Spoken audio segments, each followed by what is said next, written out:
Yo, kembali lagi di Anima Satria ya. Jadi hari ini kita bakal belajar modeling dasar ya dengan menggunakan Blender yang terbaru.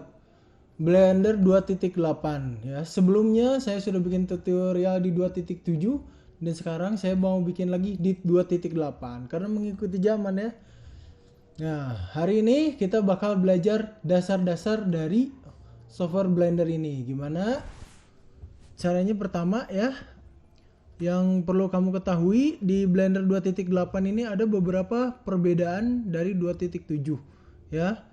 Nanti saya akan kasih tahu ya. Yang perlu kalian lihat adalah di sini. Ini ya, ada di sini bakal ada shortcut dan apapun yang bakal saya pakai. Jadi nanti kamu bisa lihat isi dan di apa sih shortcut yang saya pakai di bagian sini, oke? Nah, pertama adalah untuk Blender 2.8 ya, sebenarnya mirip dengan 2.7 ya. Jadi pertama untuk merubah view, kamu bisa klik scroll ya. Jadi scrollnya ditekan, ini bisa kamu pakai untuk memutar-mutar view angle di sini. Ya, lalu setelah itu kamu juga bisa pakai pencet ya shift lalu scrollnya tekan, ini untuk ngegeser-geser.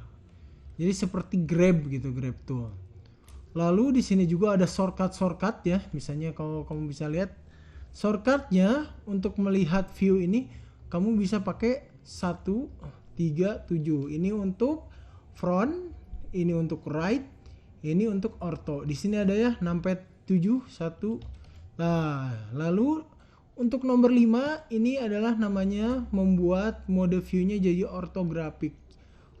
Ortografik itu berarti si model itu tidak terdistorsi. Jadi bentuknya simetris semuanya. Oke. Nah, adapun misalnya 2, 8 dan yang lain-lainnya itu untuk memutar sedikit-sedikit. Jadi seperti itu. Nah, itu pertama. Kedua, untuk merubah posisi objek, kamu bisa pencet G. Ini pencet G, ini sama sebutannya grab tool. Ini untuk merubah posisi dari si objek ya. Lalu untuk merubah ukuran dari si objek, kamu bisa pencet S. Nah, untuk merubah posisi, untuk merubah ukuran ya, dan untuk nanti satu lagi merubah rotasi agar posisinya akurat, kamu bisa kombinasikan dengan ini nih, dengan sumbu. Jadi contohnya kalau misalnya saya pingin menggeser ke atas, misalnya saya bisa dikombinasikan G dengan Z. Atau misalnya saya mau merubah ukuran, saya bisa pencet S dan Z. Nah, atau misalnya saya ingin merubah rotasi juga bisa disesuaikan, misalnya ini dan R dan Z. Nah, jadi itu ya yang perlu diketahui adalah untuk memindahkan objek. Pertama, grab untuk memindahkan, S untuk membesar memperkecilkan objek, R untuk merotasi, dan itu bisa dikombinasikan dengan sumbunya ya. Itu pertama. Lalu kedua yang perlu kalian ketahui adalah seleksi objek. Jadi untuk di Blender ini objek bisa diseleksi banyak ya. Jadi kamu bisa disesuaikan objeknya. Saya delete dulu ini biar tidak menghalangi. Nah, pertama kita coba duplikat dulu ya. Jadi shift D, kita duplikat menjadi beberapa bagian. Nah, di sini ya shift D. Nah, jadi kliknya pakai klik kiri ya kalau di sini, pakai klik kanan. Ini objek-objek ini bisa kamu seleksi lebih dari satu. Caranya tekan shift-nya lalu klik objek-objek ini.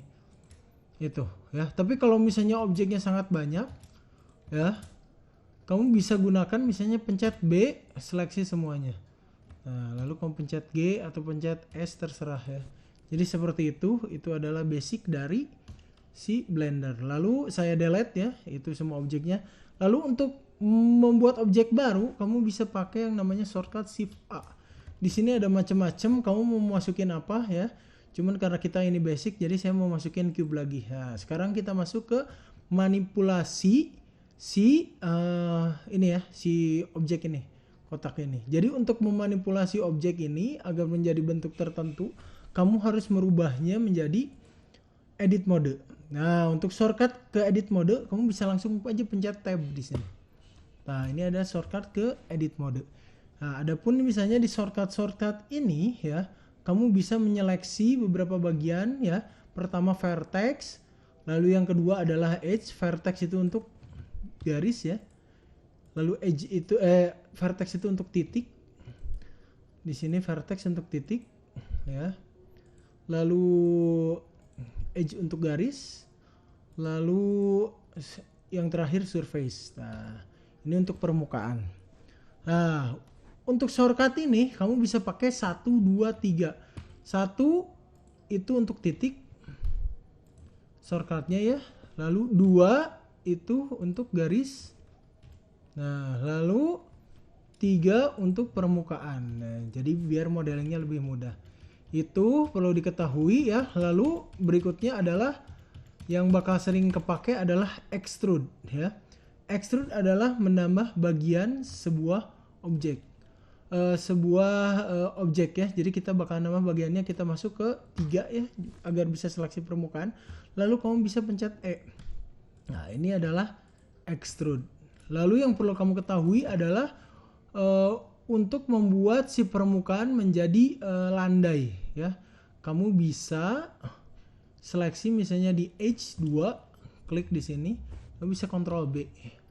Nah, untuk nambahinnya bisa di scroll. Itu untuk membuat permukaan menjadi ini ya, membulat gitu ya. Atau misalnya yang perlu penting lagi adalah di sini kamu bisa juga pakai yang namanya Ctrl R. Ini untuk memotong bagian tanpa merubah bentuk si objek. Gunanya nanti misalnya saya potong-potong di sini. Misalnya lalu bagian di sini saya pencet 3 ya. Ini bisa di extrude. Jadi seperti itu gunanya Ctrl R. Nah, ini untuk yang tadi itu kamu bisa kombinasikan, misalnya saya pencet E extrude, lalu saya misalnya pencet scale, jadi bisa dikombinasikan dengan GSR tadi ya. Jadi misalnya extrude, saya pencet S lagi. Nah, ini untuk scale. Atau misalnya saya extrude lalu saya rotate ya. Jadi bisa sama kamu dikombinasikan dengan yang shortcut yang pertama tadi. Jadi seperti itu. Nah, ya. Oke, sampai sini oke ya.